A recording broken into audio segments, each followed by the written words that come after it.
Okay, I'm going to call the meeting order. Please rise for the Pledge of Allegiance. I pledge allegiance to the flag of the United States of America and to the republic for which it stands, one nation, under God, indivisible, with liberty and justice for all. We can have a moment of silence, please.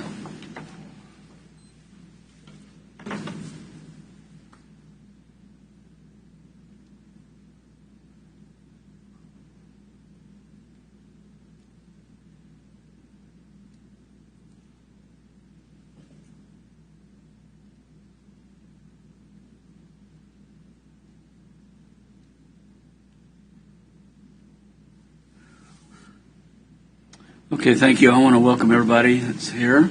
Everybody's watching, and then we'll be watching in the future. We're going to start with the roll call, and I'm going to start with Commissioner Doug Smith. Here. Mr. Mike Stephen. Here. Mr. Jeff Culberson. Here. Vicki Cons. Here. Mike Smith here. Very good. All present accounted for. Public comment. I don't believe there was any. Mark, that I saw on the list. So that's not. I'll move on to administrative business. Mark, did you have anything before we do the non-law? Yeah, Commissioners, I have a couple of items today. You had all seen a letter asking us to consider the appointment of a non-lawyer member to the Judicial Nominating Commission. I just wanted to ask the board how they wanted to handle that. If they wanted us to handle it like some of our other openings where we put an ad in the newspaper, or if there was somebody already who y'all had in mind that you'd like to put forward. So just more process question, how you want to handle the process for selection. Was the last time we posted it? I don't believe so. I think the last time we just renewed the person who was already on there. Okay. I thought when we had Meadows, two. Yeah, we had two, Meadows came and it may have been, but I was. But yeah, she got reappointed on that one. Oh yeah. After we went out. I was thinking of the one that's open this time. Right. I don't think it was advertised last time. I think it was just reappointed.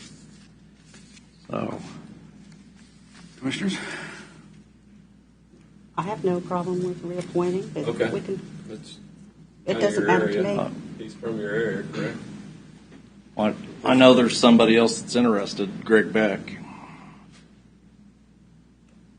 If he wants to submit Would an you like application. us to advertise? I think. Give everybody okay. Yeah, if Yeah, everybody's that's fine. okay, we'll do that. I have no problem either way. Okay. However we do it. Well, we got a couple already we mentioned, so why don't we go ahead and do it then? We'll get it up on the website and put something in the paper. But there is a deadline, so it's probably going to be a pretty short turnaround. We have Okay. Probably want to do something, if not next week, the week after for sure. Otherwise, we'll miss the deadline. Right. Okay. Along that lines, another appointment that's one that is every 4 years. Our Kcata appointment's coming up for renewal as well. I think that one's in March. But do you want me to go ahead and usually they won't. So previously we had always had somebody on the commission on there. This last time we appointed one of the city commissioners to that board. But I'd like recommend. It's a pretty important position Yeah. because Kansas only gets a certain number of them, and Leavenworth County gets one of those allocations. Yeah. So how we handle it, it's typically an elected official who represents us. So just Well, I'd want like to know how the board- to recommend Vicki Cons, Commissioner Cons, for that position. Vicki, you okay? Well, I'm satisfied with Nancy Bowder, but I would accept that. Okay. Well, I'm just throwing it out there.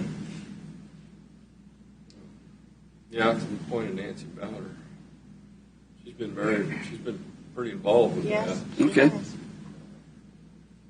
But Commission's pleasure.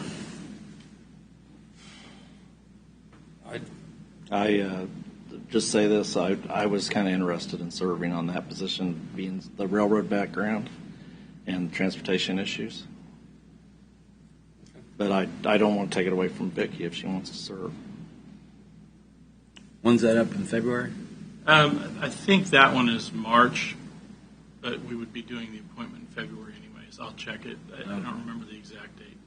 So we got plenty of time to figure it out. Usually these two things come up around the same time. But again, I think traditionally it has been a county commissioner who served. It's just the last time we Right. Appointed Nancy Ballard. appointed Nancy to fill the position. That was 4 years ago. So, Time flies, don't it? yep. It's been a county commissioner, though, before Previously, it was. I believe it was. Well, Commissioner Costa should accept it unless you guys want to go out and do something like that. I mean, Mike, you're very capable of doing it. I just thought of Vicky for it, but it's whatever the commissioners want to do. That's fine. Well, we got time to work on it. Your discretion. It's an appointment by the board. We have to send them a letter knowing who we appoint. If you want to if you want it to be Commissioner Cause, you can vote on that today. If you want to wait, we have a few weeks on that. I just wanted to bring it up because it's a similar process. Okay. Well, I made a motion. I don't know if it's going to lack it for a second, but have Vicky handle that one. So if we want to wait some more time, that's fine too. But Commissioner Costa should accept it, and I'd like to see a county commissioner sitting on it. Okay. And I'll move to appoint Commissioner Cause to the KCATA Board. Any more discussion on it? Mike, this takes something away from you, guy. I didn't know you was interested. I'll start the roll call. Commissioner Smith? Aye. Commissioner Stephen? Aye. Commissioner Colson? Aye. Commissioner Cos? Aye. And I here. Thank you. Okay. Another item, and this actually came out last week, but since I was on the phone, I wanted to wait until today to give you an update on the ARPA funds. We've been working under the preliminary final rule from the U.S. Treasury Department, and they finally sent out the final rule, no longer preliminary, even though they're still accepting comments. So I don't follow all that, but they did make some changes to it. Some that are very favorable to counties, so we were happy to see that. So until the House adopts the Flexible Spending Act that the Senate has already approved, we've been kind of waiting to see how what happened there. Well, Treasury updated their guidelines to where up to $10 million of the revenue or of the funds that they're giving us, we can just allocate as lost revenue without having to fill out the Form 1 showing it was lost revenue. They're just Gotcha. It's kind of a carte blanche, and you can use it for governmental services that you typically provide in those funds. And with that, the reporting guidelines aren't as stringent either. So for the first $10 million, they've basically opened it up for spending as long as we use it for typical governmental services and we do not use it to reduce the taxes. That's one of the main guidelines for ARPA. So the other $6 million still have the same restrictions, which isn't a problem. Right. We've got numerous projects that. Well, you've been following this guide. We've been following those guidelines anyway, Yeah. thinking that's what was going to happen. So. Yeah. So I just want to kind of give you an update on that. 'Cause Okay. That was kind of that was good news for us. Well, any money would get reduced taxes. That's money spent elsewhere that we would have to collect the money for to provide those services. Right? Yeah. Long term, yes. Inadvertently, it reduces taxes. But really, what they didn't want is for counties or municipalities to take this money in and then lower their mill levy, Right. and then the next year have to raise the mill levy back I up got because you. they didn't have the money. I So got you. that's what they meant is that you're taking on projects that without these funds you wouldn't have been able to do. They're not budgeted projects. Okay. Anything else, Mark? I had asked for 2 executive sessions today. One was on security, and I had just asked as a placeholder because the county councilor and I hadn't had a chance to talk. I will be discussing that item in an open meeting, not an executive session, so I won't need that executive session. All righty, County Commissioners, y'all have anything on administrative business before we move on? Time. Okay. Jeff, Vicki, Mike. Okay. Consent agenda. Do we need to pull anything? If not, I'll take a motion. Mr. Chairman, I move that we accept the consent agenda as presented. Second? Motion a second. Any discussion? Mr. Smith? Aye. Mr. Stevens? Aye. Mr. Culberson? Aye. Mr. Collins? Aye. Aye. Very good. Formal board action. Consider a motion to approve an agreement for services with the Guidance Center. Commissioners, this is basically just an annual renewal of services. It's not required, but it is something that the Guidance Center reached out and asked if we wanted. They do these agreements with the other counties that they represent, so I just put it on the agenda for your approval. This just formalizes that they provide mental health services.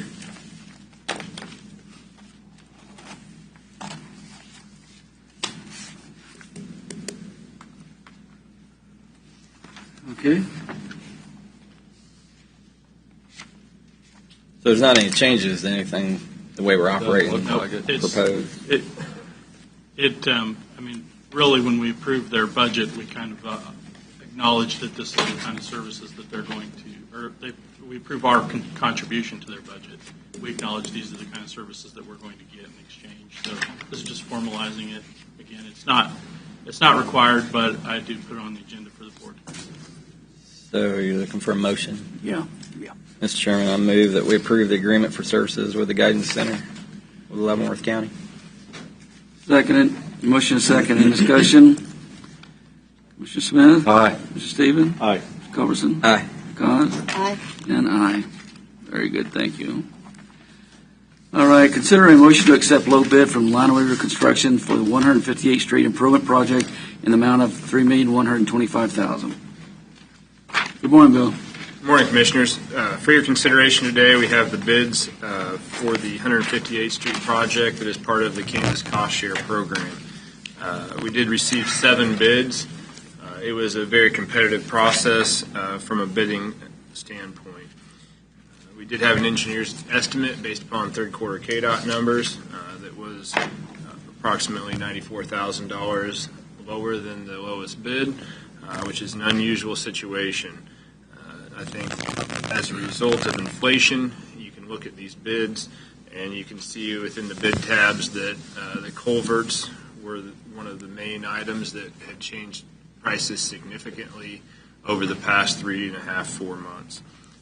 Other items had gone up as well. Obviously, there's a contingency fee within most engineers' estimates, but I'm comfortable with the bids that we have received. Since we did receive 7 of bids for this project, I think that makes it very competitive. And in the current market that we're in with the availability of products, I think that we're going to see some bids come in like this over the coming year that are kind of behind as prices are in influx due to the inflation and availability of those items. Yeah.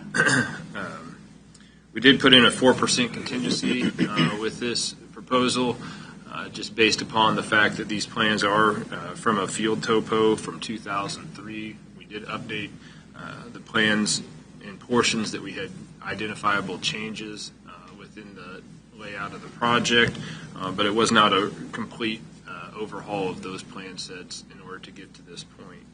We do have to pay for the project in full, and then we can be reimbursed $900,000 from KDOT as part of that cost share program. We will incur that cost up front and then being reimbursed for it after the fact. So as soon as we incur costs, we will ask for those reimbursements of $900,000. What would the time frame be for the reimbursements? Is it over a certain number of months, or does it happen relatively quickly? We'll do it as soon as the first $900,000 comes in, because we have until October of this year to make those claims. The project early start date is February 15th, and so we will probably incur that $900,000 in cost to the dirt work portions of the project before we even get to paving and materials. So we will use their first invoices for the project until we reach that amount. So my guess is by April or May we will have hit that amount, and we'll have 30 days once we send that to KDOT that they usually get it back to us in a fairly quick turnaround. So then we will take those funds and put them back into the capital improvement fund for future projects. Mr. Knoll, do you have the engineer's estimate from 2003, 2004?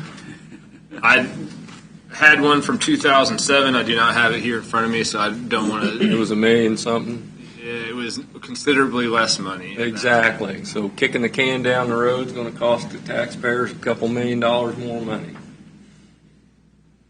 Bottom line. That's about the sum of it. David, you have some? Double.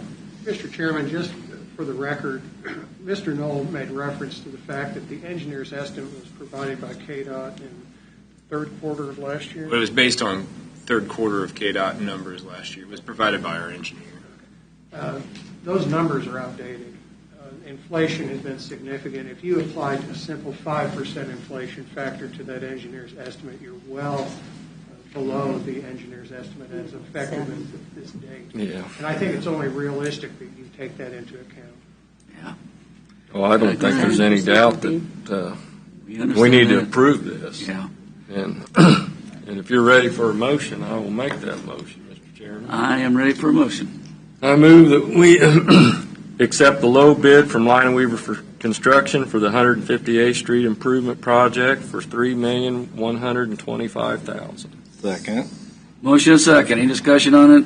I just think it's, Go ahead, Mr. Knoll deserves a lot of credit for applying for this Kansas cost share program funding and the many matching funds we've been able to get. But this is very important. We had a lot. When I first got on the commission in 2019, I don't know how many people were appearing up here before us talking about how dangerous Well, the road. go back to 2015 when we had no projects on the shelf. Yeah. Yeah. So It's a good thing. Thank you for all you're doing. Yeah. Yep. Very much appreciated. Appreciate it, Bill. We've got to keep Appreciate the funding support. for design work and projects on the shelf. Because if you don't have them, you can't apply. So we got to keep funding these roads. We got a motion and a second. Yes, sir. Okay, Commissioner Smith, Aye. Mr. Stephen, Aye. Mr. Culberson, Aye. Mr. Cons, Aye. and I. Very good. All right, and thank it you. is a local contractor. Yep. We love those grants. You're absolutely right, Mike. Okay, presentations, quarterly reports, solid waste. Come on down. Good morning. Morning, Tammy.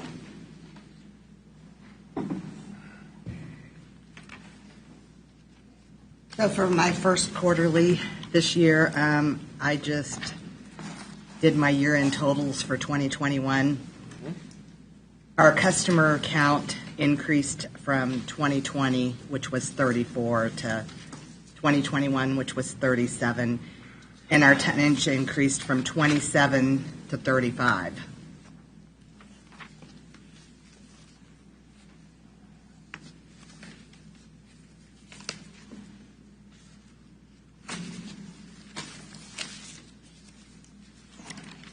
Our annual cleanup in 2020 was 307, and 21 it was 438.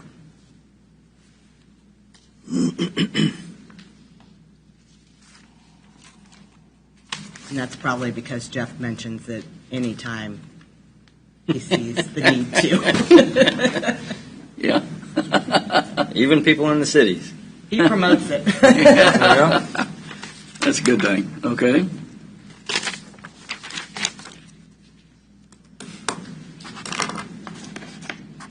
Other than that, our outbound scale is getting close.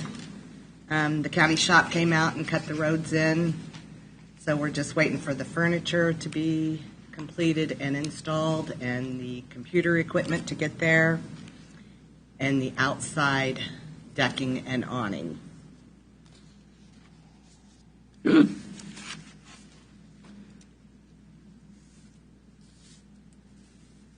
How much longer do you think, rough estimate, before it's done?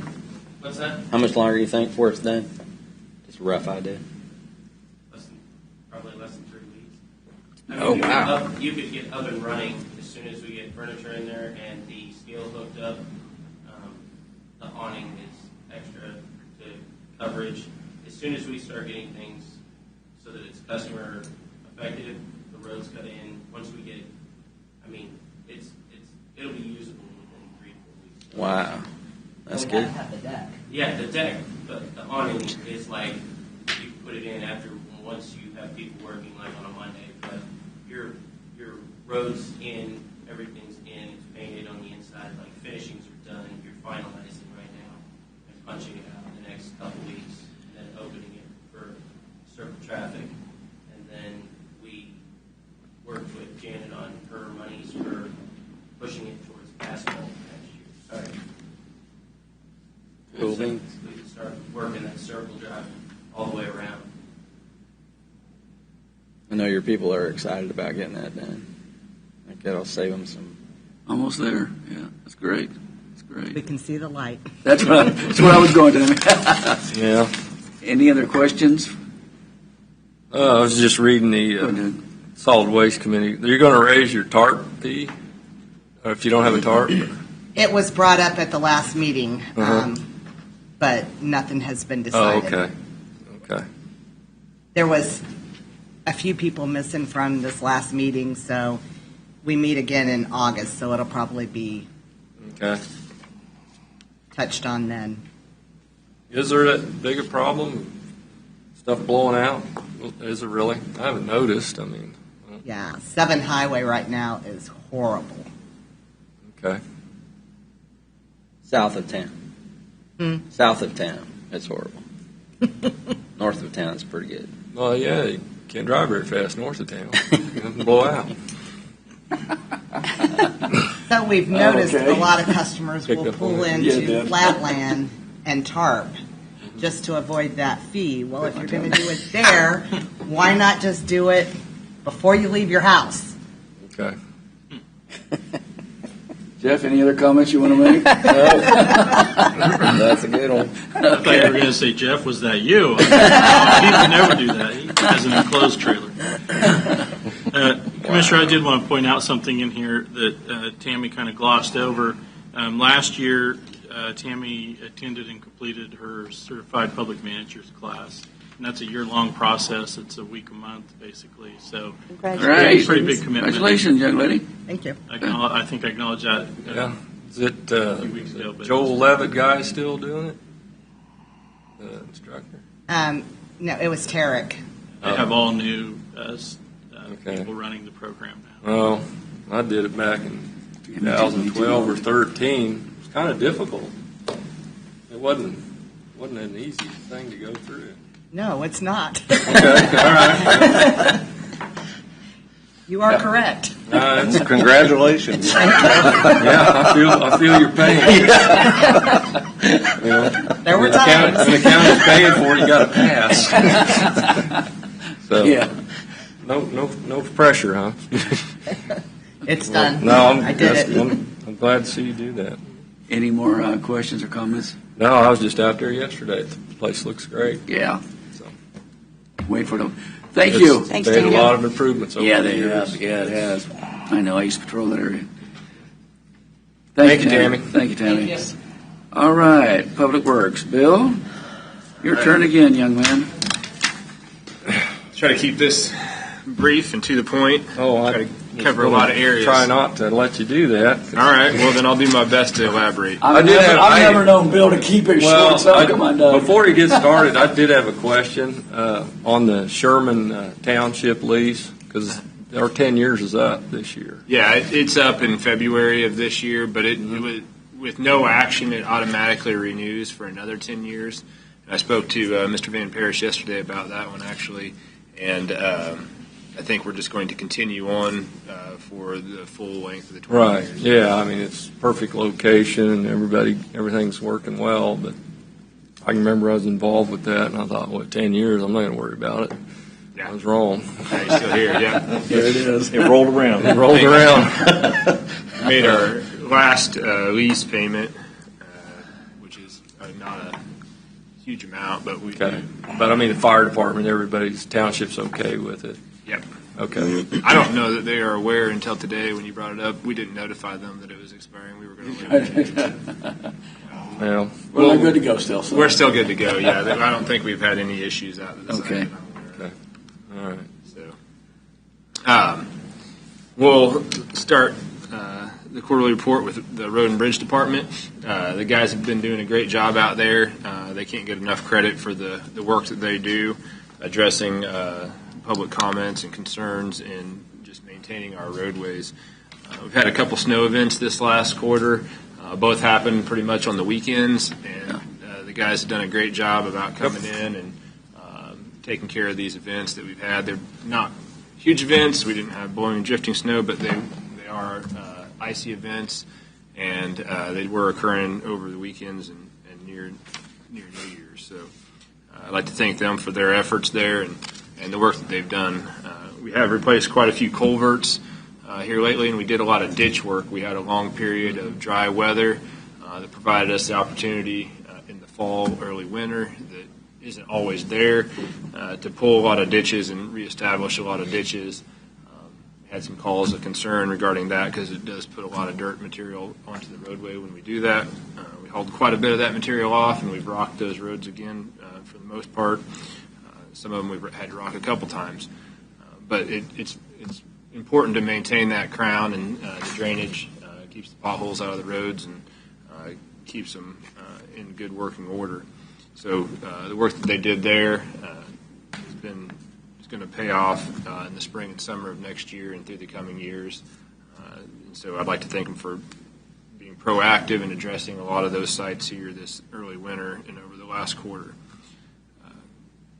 From a personnel perspective, I know in past quarterly reports that we've discussed personnel issues. Turnover has decreased here in the last quarter. I know in 2020 it was substantial. We had approximately 60 people turnover in a 6-month period. Last quarter of last year, we only had 4 turnovers, the new hires that we needed to turn over those positions and hire new employees. So that's a significant increase from the 30 per quarter that we were running there for just a little while. So I attribute that to a couple factors, but I think that right now is looking better. We always have usually one position available, and so anybody interested in a job that anyone knows, I'll make my plug here today. You can keep your eye on the website because we are often hiring, and people get training. Yeah. They take better opportunities after they have received some training from the county. But we continue to work and look for good employees pretty much consistently all the time. So the guys do a really good job. The leadership that we have out there does a really good job of getting guys their CDLs and getting people trained and getting people up to speed on maintaining the road. So I think it's important that we acknowledge that we do have a really good leadership out there and some guys with a lot of experience that really help these younger guys along and get them to where they're a productive member of the team. So I'd like to thank them. We'll have a short discussion regarding noxious weed here. Noxious weed chemical prices, we did discuss this a couple weeks ago, but they have increased significantly over the past quarter, and we are still seeing those increases. I think that those are kind of across the board. We're seeing a lot of agricultural increases with different chemicals. In period last year, we did see some increases from the ice storm that occurred in Texas, where some of the plants were shut down, some of them had some repairs, so availability was a little bit limited. But this year we're having some different issues with shipping, and I think global demand, and some of these chemicals come from overseas and the Asian markets, and we're not getting those chemicals. So we've seen significant increases of over 156% for glyphosate, and I don't know that trend is turning down or stopping at this time. I think that price has continued to creep up over time. And with the bids that we go out for yearly bids, people aren't honoring their bids for more than 30 days. And so we're going to try to store as much chemical as we possibly can store to lock in pricing for as long of a period as we can. But in the overreaching effect of this is the state-mandated cost share that we do supply these chemicals with, And so the more these chemicals cost, the more that it costs the county to provide these chemicals within the budget. And so eventually you reach that threshold where the more chemicals you do sell, the more of an impact it has on the budget based on pricing. But I do think that we will see a bit of a reduction possibly in the number of chemicals we sell, because the more expensive they become, the less people are going to buy. So we will have budget for this kind of a increase. No, the budget's not made for this kind of. No, we won't make it. And so eventually you'll come to a point where some of these chemicals will have limited availability. We did run into that last year where we ended up having to try to find a new supplier and rebid a specific chemical to be able to have some in stock. But over the last year, we've had a few different periods of time where we've had some availability issues with some of the chemicals. So just to be aware, if there's changing trends where we need to do an update more than quarterly, we can discuss that at any time. But right now we have chemicals out to bid again for this year, and we will be storing as much as we can on hand. Any questions so far? I'll continue moving on. We have a lot of projects that are either ongoing or on the shelf. We'll run through those quickly. You guys accepted the bid today on 158th Street.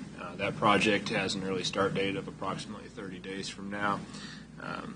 That project will last throughout this year and should be completed by the winter of this year. We do have a late start date of 2/15/21.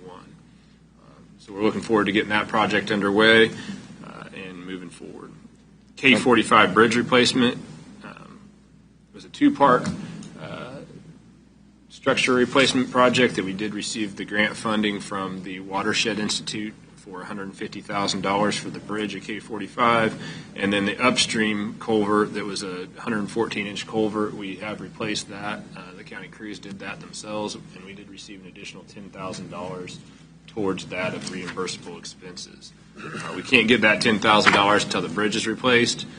Currently, Husker Steel has us next on their schedule to have their crews come down and with Norfolk Crane, their subsidiary company, and install that bridge. So that bridge should start construction within the next probably 3 weeks, weather dependent. So we'll say 30 to 45 days out for the start of construction on that. It's about a 30 to 45 day process for replacement of the structure, those small bridge structures. And so we'll have that bridge completed most likely by April. And then once we do pay for it, we'll get reimbursed for about 85% of those costs. We have the Banished Bridges that you guys have been familiar with now for years. We have A49, which is located just north of Jarbelo, T34 north of Tonganoxie on 219th Street. Those structures have a couple property acquisitions that still need to occur on them, that the property owners either never responded to our acquisition letters or are wanting to go through the condemnation appraisal process. F46, located on 166th Street west of Baser, near the city limits. That structure is on the replacement list for this year. We're going to use the authorized ARPA funds for stormwater in order to replace that structure. We currently have inspection services RFP out for that construction period, and we will be bidding that structure in the coming month. It looks like we have on our schedule February 3rd to put that out. So that structure is probably, we're going to give it 120 working days. It's very similar to the structure that was replaced on 158th Street this last year. It's a steel beam bridge. And so that structure, we did allocate 90 days based on the traffic counts. But 120 days provides us a larger contractor window and should help our pricing, hopefully, a little bit to offset any inflation costs. So we're hopeful that we have everything in line for that. There are a lot of utilities in the area. We have verified the utilities. We have a force main. We have a couple water lines. We have a power line. We have multiple phone lines, there's a gas line. All the utilities have been coordinated. We've met with all of them, and from the known locations, we should be able to get that structure put in without relocation of those utilities. E18, located just south of Easton, is over Stranger Creek. It is a haunch slab bridge. We do have a utility conflict AT&T has been working on over the past 60 to 75 days for design of the relocation of that fiber optic line. We are hopeful that we can get that structure out this year, utilizing some of those available ARPA funds. It's a 165-day project. We need to have that project bid and let and constructed prior to approximately November 15th, because it is on an asphalt roadway, so we need that asphalt construction window in order to get that project completed during this calendar year. ST100 is the off-system bridge grant that we did receive. It's an 80/20 project. It is on Fairmount Road, just west of 175th Street. And so it is currently per KDOT schedule. It is slated for bid letting on March of 2023 with 2023 construction window. I believe that we can meet that construction window. KDOT did send out their notices 4 months behind schedule and are about 2 weeks behind schedule now on approval of the engineering estimated hours for that project. Finney and Turnipseed is doing the design, and they were very successful on SH30 on getting it knocked out very quickly. But we need to really expedite the engineering to make up the 3 months that we did start out behind based on KDOT's notifications. E48 is the local bridge grant that we got. It is in Easton Township, north of K192 highway. It is an 8-ton, I believe it's an 8-ton bridge.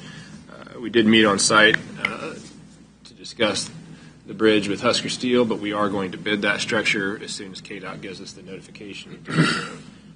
Those grants are for $150,000. With the inflation costs, Husker Steel believe that when and if they bid it, they will bid it near $200,000. There are other competing companies out there that we are going to try to contact to meet on site. If we were to go through a general bidding process where you design it, bid it out, and do it all separately, which is not what that grant's intended for, since it's a low-cost bridge grant. They're looking for those turnkey solutions where you have a firm do all aspects of it, but it'd be about $375,000 based upon the numbers that we received for K45. On the E48, on the funding source, you got Fairmount Township money if available. Yes, there is Fairmount Township money available from the different collections that were taken over the years through planning and zoning township funds, and so there are some township funds if we need to. Don't they have to be spent in that township? Well, then it's a typo. It would be Easton Township. I thought he was taking money from Fairmount and taking it to Easton. I thought Jeff was up to his tricks again. I'm not sure where it says that. Nice try, Jeff. On this, what you've given us. Oh, on that one? Yeah, on that next. Yeah, so wrong township, same township. Right. So generally, to speak to that point, what we have been doing is we take the township funds, utilize them first on the projects. Right. And then once those funds are exhausted, then we use the capital improvement fund for bridges and the sales tax fund for road improvement projects.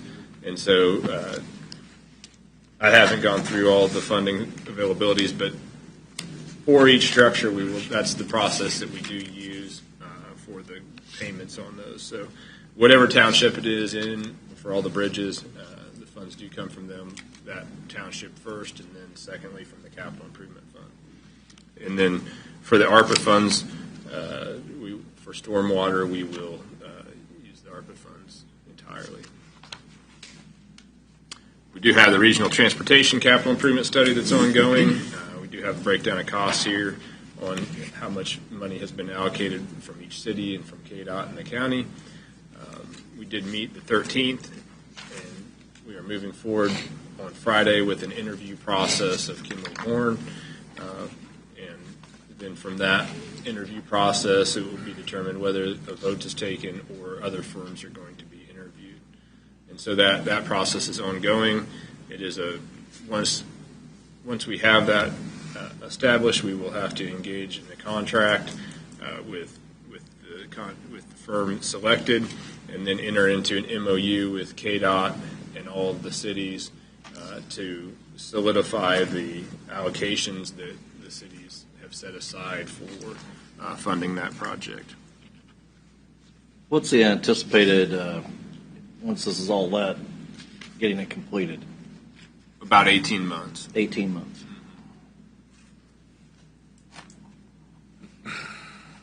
On to surveying. As you guys are aware, we have advertised for a county surveyor position and a qualified county surveyor assistant. After that, search resulted in 0 qualified applicants over a period of 6 to 8 months. Neither position has had many applicants. We've had several applicants for the county surveyor assistant position. What we are looking for in that position is someone who is in a experience level that can become licensed over the next coming years, and does require some survey experience. We did have one applicant who interviewed well, that we did offer the position to, who initially accepted it, and then turned it down during their notification period. And so we are continuing the search for those positions. We have a survey technician currently on staff, operating under my license. To date, over the last quarter, we've recovered about 100 section corners and documented their location. We will record those locations with the Kansas Historical Society as required by my license, and we will get those on the county website. So we started that process in northwest Alexandria Township and southern Easton Township, and we'll be continuing across the county. I don't have an exact count, but I believe there's something like 2,100 section corners to recover in the county before we have a record of all of those. But we have a lot of double corners, several double corners that have 2 monuments at one location that needed to be determined, and we had a lot of section corners in that northern Alexandria, southern Eastern Township that there wasn't a monument at a corner of record, and so we wanted to start in an area where there hadn't been a lot of surveys done to establish the section corners. You get into an area around the cities where there might have been 20 surveys who relied upon the same corner, and so it's really established location. And so we'll continue to work in that area and work out from there throughout the county. We have a long list of SUPs. I guess I'll skip to the next session. Planning and zoning, engineering and survey reviews. We do coordinate all of the subdivision and engineering and survey reviews. We have a long list here of all of the surveys and subdivisions and boundary line adjustments that we have reviewed over the last quarter. We complete reviews for the cities. As a Register of Deeds requirement, we do have to review any survey that is recorded at the Register of Deeds. And so we've been facilitating reviews for all of the cities, any survey that wrote a new legal description. Fleet management, we do have an attached spreadsheet. Frank, in coordinating with the different departments, has done a very good job of getting the spreadsheets together. We have had to order vehicles multiple times. Availability of vehicles is really the only concern that we have right now with our current replacement schedule. It would be really nice to get a bunch of minivans in. Council on Aging still has some of their original vehicles that we intended on replacing as soon as possible through our enterprise lease program, but Dodge is the only American-made minivan currently on the market, and they need these minivans for their wheelchair lifts. And so we're continuing to work closely with Enterprise and stay on them consistently in order to make sure that our vehicles are in the queue for this year's production. Fleet management has also written and provided specs for a lot of different equipment. We haven't been purchasing off of state contracts here lately. We've been writing our own specifications and bidding those out. There are some instances coming up where we may consider using state contracts because of the availability of vehicles, and there's a significant price savings based upon what we have recently bid on dump trucks because they're just not available otherwise. The GIS department has done a lot of good mapping over the last quarter.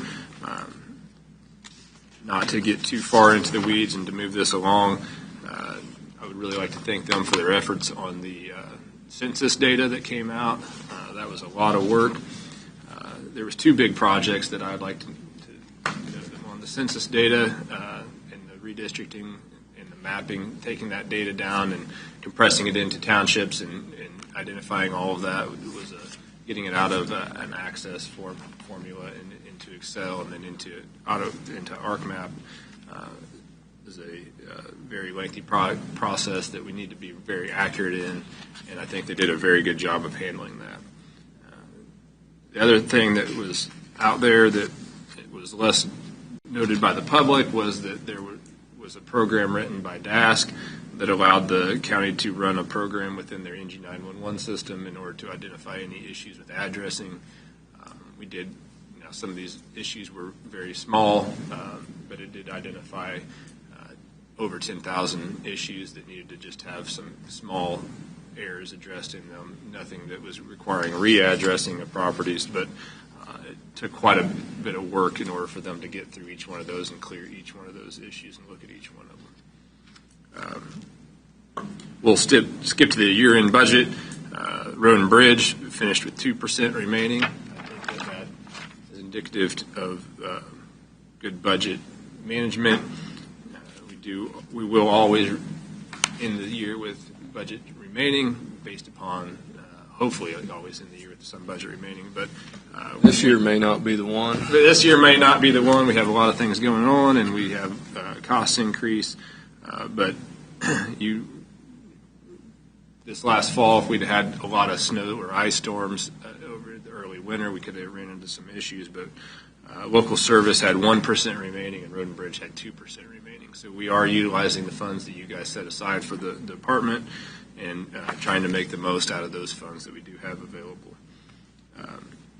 The GIS is misleading because it was actually part of the Public Works Department and all of the staff. It was part of the Planning and Zoning budget last year, and portions of the staff were actually being paid out of Public Works funds. That has all been corrected with work with the clerk, and so that budget is not really an accurate reflection of the funds expended last year. If you want me to, we can take 5 or 10 minutes here, and we can run through some of the projects that were completed last quarter. We do have Eisenhower Road. Eisenhower Road was completed on time and on budget.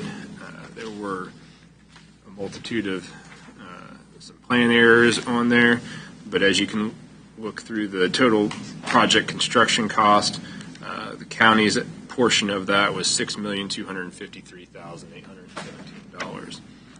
The board had approved the use of $6,439,371 in funds towards the project.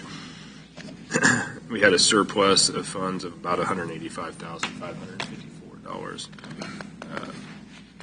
We had the design costs that were incurred over the previous years of $965,849. We had land acquisition costs, utility relocation, construction engineering, and then advertisement and miscellaneous plan printing. Total project cost was $8,184,690 over about a 5-year period, with the vast majority of that, the $6 million, being spent on construction. And the voters approved that project. It Yes. was on the sales tax list. Yep. Yes. So it was good to get that project completed. I believe the city is happy with the project. They did accept it, and and they are now responsible for its future maintenance. Do we have any questions about that project you guys want to cover? Then we had the SH-22 bridge replacement that did finish on time, and it did finish on budget. That bridge was a large haunch slab structure, had a total construction cost of $1,382,587. That is only $500 under budget, but it is on budget and on time without any contingency fee being included in the project.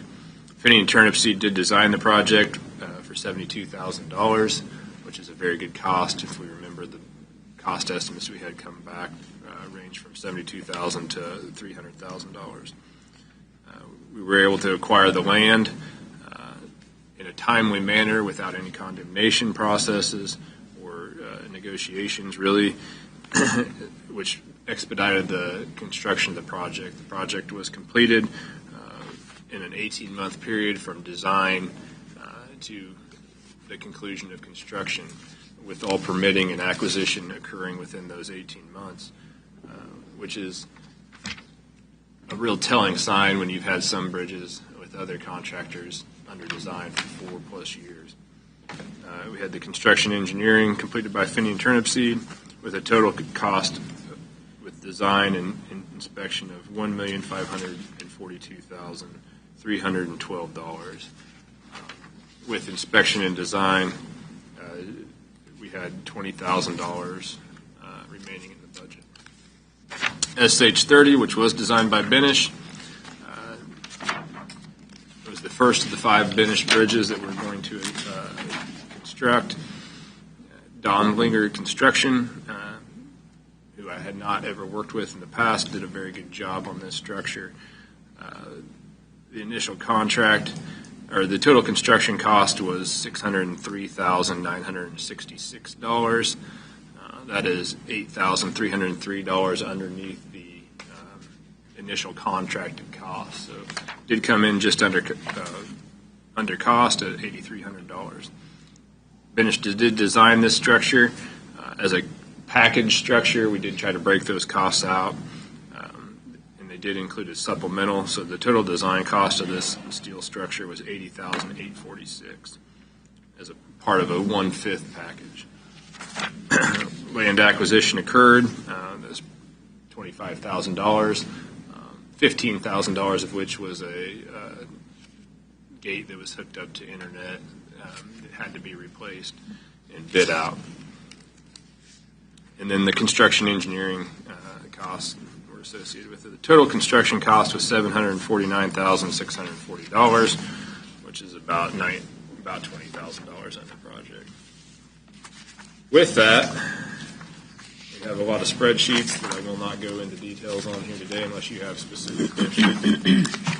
Just one, Eisenhower project, you had a change order for asbestos abatement? Yes, so asbestos abatement there was not an inspection completed prior to the project being bid, and so the house that was located there at the southwest corner of 20th Street was found when we did it was in the contract that the inspection of the asbestos or the inspection of the structure was the responsibility of King's, and then there was some asbestos in the popcorn ceilings that had to be removed. It really kind of delayed the demolition of that house about 75 days, but because they couldn't find a contractor to come out. But that asbestos was the house. Anything else? No, sir. Mike, Doug, Jeff, Vicki? All righty. Thank you, sir. All right. Thank you. I think it was under 10 minutes. It's a miracle. Hey, well. Okay. We're going to go into executive now. Do they want to talk? Sheriff want to talk? Yeah. Mark, did you want to do that? Didn't you say we're going to do it in open session? Yeah. You want to discuss the security thing before we go into executive on the other one? Sure. Okay. Order's not. Since we got the sheriff here. Sure. Hey, Commissioners, I think it was probably mid-December, the sheriff had reached out to me and said that They were having some staffing concerns with the security at the doors that you're familiar with, but they were trying to work through that. I think, with illness and whatnot, it was becoming an issue. But he just kind of gave me a heads up then.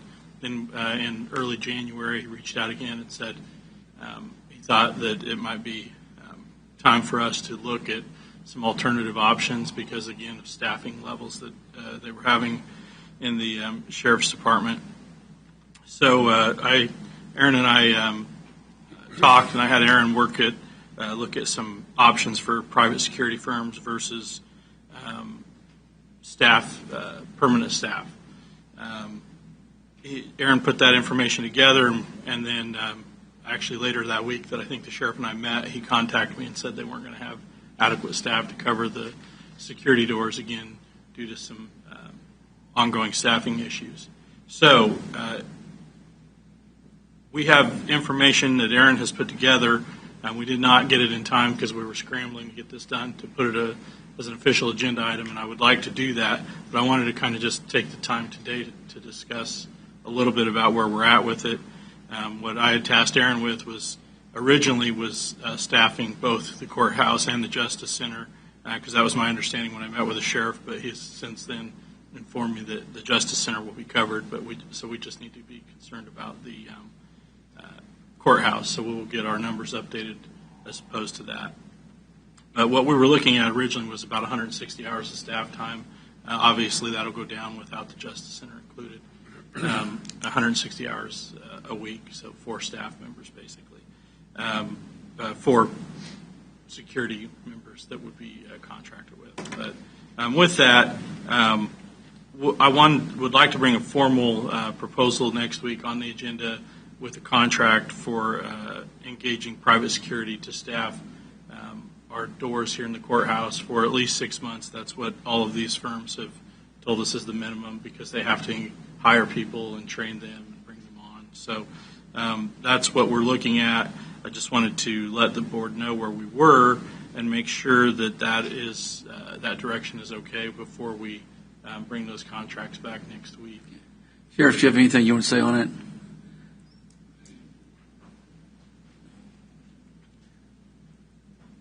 I believe Mark adequately expressed the issue.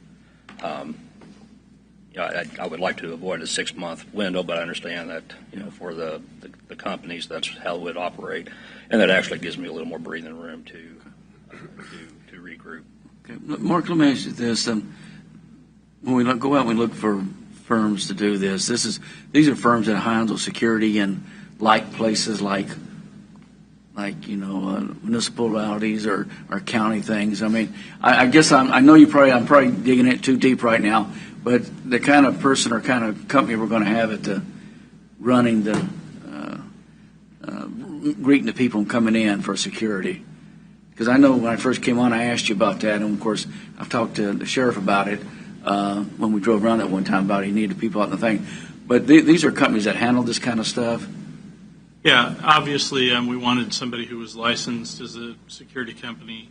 The 3 proposals that we originally solicited, 2 of them are nationwide organizations. The other one is a regional organization, but they do provide security actually in, I believe Aaron said, for the unified government for very similar purposes. So the other 2, the nationwide ones, I'm very confident in their reputation and their ability to provide these services. And like I said, for now it's hopefully the 6 months term, and then we'll revisit it with the sheriff. Go ahead, Mike. So is this a COVID-related problem, or is this just a staff problem that we've had ongoing, or what? I mean, I would think that if we could maintain, I like all the folks you had downstairs. You had some really great folks that were doing this job, and I just hate to outsource it. And I do too. There are several factors that play into this. One being partially the COVID issue, and that was largely what was the driving force behind last week not having security here at the courthouse. Secondly, got a rash amount of people who are reaching retirement age and take an opportunity to retire. So that has deleted some of our numbers in security alone, too, within, one in late November and one next week. So I'm allotted 6 people for security. I'm down to 3 now. And I can't cover 3 doorways with that amount. The jail typically is our entry level, and it's individuals who either fit as a retirement person looking for a retirement job, a young person looking for an experience. They get the experience and they move on to do something else, or the person who is looking for an entry level in law enforcement, and those are the ones that we can count on long term to come through. We receive quite a few applicants every year. The applications are not the issue. It's when we start doing the backgrounds. To give you an example, a recent applicant was somebody that we put in prison several years ago. There's another one who had a domestic violence conviction, which eliminates them from being law enforcement. So stuff like that. So once we start digging around in the background, it eliminates probably 3 out of 4 of the applicants. We have been successful in some of the hiring initiatives that we've done with the stipend and that type of thing. But the truth of the matter is, I can't hire them today and put them to work tomorrow. There is a training piece associated with that. In some cases, there's certifications that are associated with that. So we are on the road of recovering. It's just not going to be within the next 30 days. Yeah. So is this something that you are hopeful that after this, are you hopeful that after a temporary period that you can take this back over, or are you thinking that this is going to have to be a more permanent change? As much as I dislike the concept of being in charge of security, I realize that it needs to be done in a professional manner, and for the interaction between law enforcement and security, it just makes sense to have deputies perform that duty. So, yeah, I go into this with the expectation of taking over the courthouse again at some point in time, hopefully in the near future, within the 6 months. And if not, then we'll have to cross that bridge when we get there as well. And if we do hire a private company, will you be overseeing that? That was one of the issues that I discussed with Mark, in that as sheriff, I'm responsible for anybody that works for me or contracts for me. Okay. And in that, I don't know the backgrounds of the individuals these security companies are going to send. I don't know what level they are trained to. And essentially, it puts the county at risk as far as liability if they are to use force improperly, if they are to deny somebody's liberty interest improperly. That falls back on the county. And that's something that, quite honestly, I'm not interested in being a part in. Yeah, Sheriff, that's the reason I was asking about the companies. Because, certification versus somebody coming in and just doing this. I agree with what Mike said about it's nice to have those deputies, but I understand the staffing issues still, especially lately. But having somebody that's we feel comfortable down there, and I'm sure the companies that we're looking at will provide that, but it'll be missed. I'll tell you. Absolutely. Any other questions? No. Well, I guess we go Just forward. wish it was a sheriff. Yeah, I need to. I guess we just go forward, and then with that, Mark, everybody you'll bring us a proposal. We're going to update it. That's what I'm saying. I'll have Aaron bring it work to back get it to us. updated and bring you an agreement next week. Okay. For your approval. Okay. And they do have a training period, so it's going to still be a gap here where we have to get them in and get them trained and whatnot. Is it a local company? Well, you're all the looking employees will be from the metropolitan area. Okay, but not Leavenworth based. I don't believe there's a firm that was Leavenworth based that could provide the level of security that we're talking about. Okay. Any other thing? Okay, we'll wait your agenda item for us, Mark. If everybody's okay with that. Thank you, Sheriff. Thanks, Sheriff. Thanks, Andy. Thank you, Mark. Okay, I guess we want to executive now. Sure. We'll come back to public comment If later. we're ready, all right, Mr. Chairman, I move the board that this board recess from open session and go into a closed executive session to discuss Personnel matters of non-elected personnel as justified by KSA 75-4319B1, and to protect the privacy interest of the persons involved in, and that this board resume open session. We need, how many minutes we need? I would think 20 minutes is probably enough. Okay, let this resume open session in this meeting room at 10:25. And President executive session will be County Commissioners Jeff Culverson, Vicki Cause, Doug Smith, Mike Stephen, and others as invited by the board. Second. Motion and second. Discussion. Commissioner Smith? Aye. Mr. Stephen? Aye. Culverson? Aye. Mr. Cons? Aye. Aye. All right.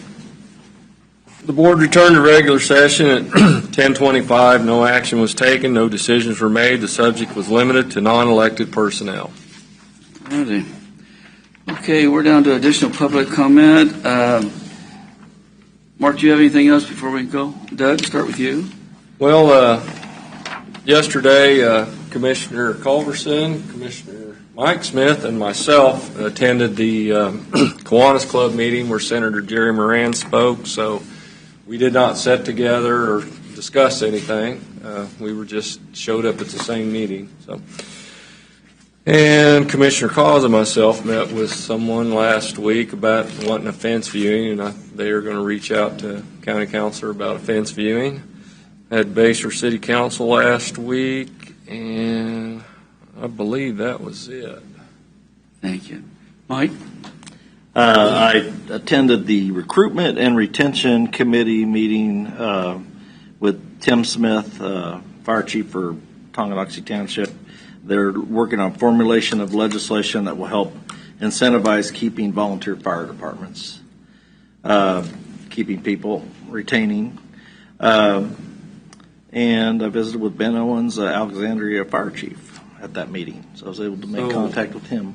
On the recruiters, they're lobbying, or they're Other trying to get state legislation? Yeah, they're developing legislation for Kansas. This has been adopted in other states with incentives. So the state would help fund some of this? The state, the county, and local governments. Depends how the legislation is. Each state has a little different statute, from my understanding. And they're working with the Kansas Association of Counties as well, I believe. Okay. Anything else, Mike? That's all. Jeff? Just meeting with our KDOT rep this afternoon to flag locations for the no exhaust brake signs going into Easton for the landfill. About it. Vicki? Let's see, I attended the Martin Luther King Day celebration on Monday evening, Port Authority yesterday, then the Leavenworth City Commission meeting last evening, and then the Fire District Board of Trustees meeting last evening. Yeah, thanks for attending that for me. Sure.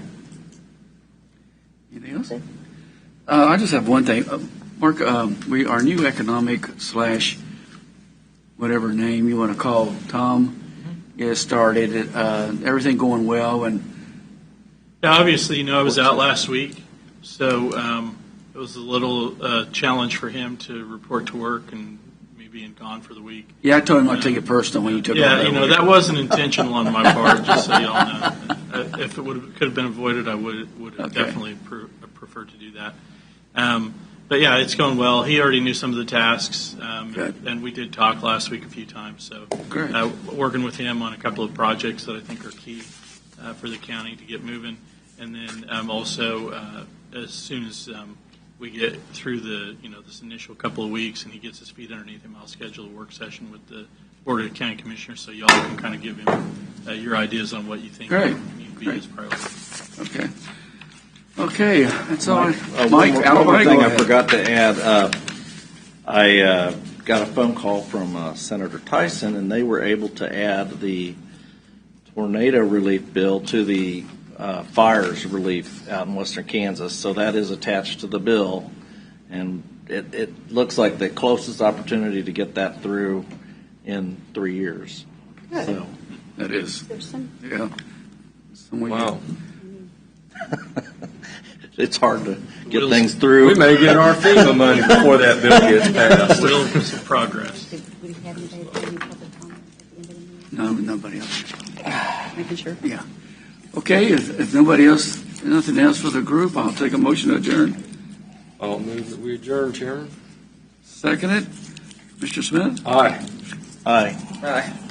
Aye. Aye, we are adjourned.